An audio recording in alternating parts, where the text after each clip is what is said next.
Estamos comenzando nuestro espacio de Diabetes al Día. En nuestra nueva escenografía nos acompaña el doctor Jorge Luis Montaño. Jorge, es un gusto estar contigo en este espacio de Diabetes al Día. Igualmente. ¿Cuáles son las novedades que tenemos para esta semana, para nuestra gente que espera semana a semana esas novedades sobre la diabetes que tú nos traes de manera tan ilustrativa? Bueno, las novedades, como te decía previo al programa, las clasifico en las novedades académicas y las novedades de la cotidianidad. A mí las novedades académicas obviamente me gustan, pero me gusta más la de la cotidianidad porque realmente dejan una enseñanza más importante en la gente, ¿no? Y obviamente que esto ayuda muchísimo. Cuanto más conocemos, cuanto más el enfermo conoce de su enfermedad, mejor la controla. Sin duda. Por suerte coincide, digamos, la cotidianidad con el tan mentado síndrome metabólico del maestro del síndrome metabólico, que hay un científico, digamos, ícono de ese síndrome, que son dos en realidad. Brevemente, sí, porque lo hemos hablado, pero por ahí hay gente nueva mirando nuestro programa. Brevemente, los elementos del síndrome metabólico. Ahí está, el síndrome metabólico, como te digo, de Fronzo y Rovere, que fueron los dos que lo estudiaron en profundidad durante toda su vida, abarca una situación metabólica del individuo en el cual un componente de esa situación metabólica es la diabetes. Bien. Junto con la diabetes tenemos una alteración de los lípidos, de los colesteroles, de los triglicéridos. Junto con eso tenemos una alteración de la presión arterial, la hipertensión arterial. Bien. Junto con eso tenemos la obesidad abdominal, insisto, abdominal. El perímetro, ¿no? El perímetro, porque la grasa abdominal, digamos que es mucho más deleteria que el otro tipo de grasa que se puede depositar en los glúteos, en las piernas. ¿Está? Y empezaron a aparecer ahora otros elementos que como que van confirmando la existencia de ese síndrome que fue muy cuestionada en su principio y que ahora es prácticamente irrefutable. Eso lleva a la diabetes, la pregunta es, ¿eso lleva a que la diabetes no tenga independencia, autonomía? Bueno, es la gran pregunta, siempre hablando de la diabetes tipo 2. La diabetes tipo 1 sí, es diabetes tipo 1, nada más. Pero la diabetes tipo 2 ya conforma todo un síndrome, un conglomerado de situaciones metabólicas que hoy por hoy ya abarca, por supuesto, el hígado, abarca, por supuesto, el cerebro, ¿tá? Los neurotransmisores, ni que el otro día, páncreas. Ni que hablar del páncreas, exactamente. Entonces lo torna un poco más complejo. Pero esa complejidad, como siempre, si se la sabe simplificar, tenemos resultados muy interesantes y se coincide con la cotidianidad. ¿Cuáles son esos resultados? Por ejemplo, muchos pacientes me dicen, pero yo no tengo glicemias tan altas, sin embargo, usted me considera que soy un diabético. Es verdad. Justamente, la diabetes a veces no solamente, nosotros no somos glucemiólogos. Ahí está. ¿Tá?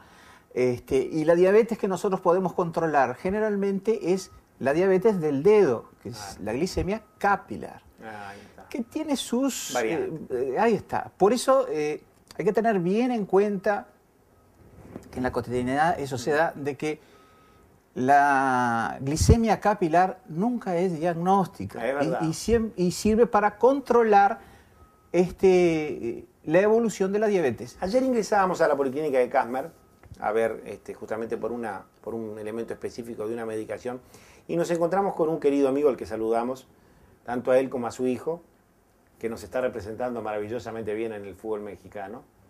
Estamos hablando de Grijaldo Lacerda, al cual su hijo Lacerda hoy es uno de los atletas más importantes de uno de los clubes de México que ha salido subcampeón y el cual además ha quedado intransferible. Todo esto viene a que a Grijaldo le descubrí hace poco más de 2 meses diabetes. Fue reluctante inicialmente, rechazó la idea de su diabetes y ayer al encontrarme me dice, eran las 11 de la mañana, yo iba entrando allí a la Policlínica de Casmer y él me dice, bueno, doctor, usted sabe que estoy con 1,17, 1,16, no es el valor ideal. Entonces, pero Grijaldo, ¿tú desayunaste? Sí, desayuné esto. Es un valor absolutamente ideal. Es normal, absolutamente normal. Sí, sin duda. Entonces, Creo que nos falta todavía que el paciente se informe más de su enfermedad. Sin duda, sin duda. Porque sin duda. el paciente estaba bien, estaba con valores normales. Si bien era una glicemia capilar que, como tú decís, no es la ideal, la que nos sirve, pero sirve para un monitoreo. ¿Cómo no? Sirve para un monitoreo. Pero a lo que iba, Jorge, era lo que tú decías, la necesidad de que el paciente se informe qué cosa es cada cosa. Exactamente, exactamente. Se preocupan por los triglicéridos altos, por ejemplo. Y claro, hay que explicarle al paciente que sí, que los triglicéridos tienen su tratamiento, que no es bueno que los tenga altos, pero que depende mucho también del control de la glicemia, del azúcar. Entonces, al tener una hemoglobina glicosilada, que es el resumen de la diabetes alto, digo que tenga los triglicéridos altos, ¿qué es lo que primero tenemos que abordar? Sí. ¿Que los triglicéridos están altos y dar una medicación? No, tenemos que abordar la diabetes, que controle mejor su glicemia y los triglicéridos van a bajar. Perfecto. Ahí está la conexión del síndrome metabólico. Y no pasa solo por los triglicéridos, pasa por la hipertensión. Ahí está. Un mejor control de la diabetes mejora la presión arterial con la misma medicación o con menos medicación. Claramente. Y así vamos encadenando un montón de situaciones metabólicas que... Mejorando una, repercutimos beneficiosamente en la otra. Exactamente. Por eso que la diabetes sigue siendo una entidad nosológica, una enfermedad muy bien definida, porque regulando el control de la glicemia, regula todos los otros parámetros que están relacionados con el control metabólico, inclusive la obesidad. ¿Tá? Es verdad. Otro tema que también a veces, que esto tiene que ver más bien con la fisiopatología, que los diabéticos...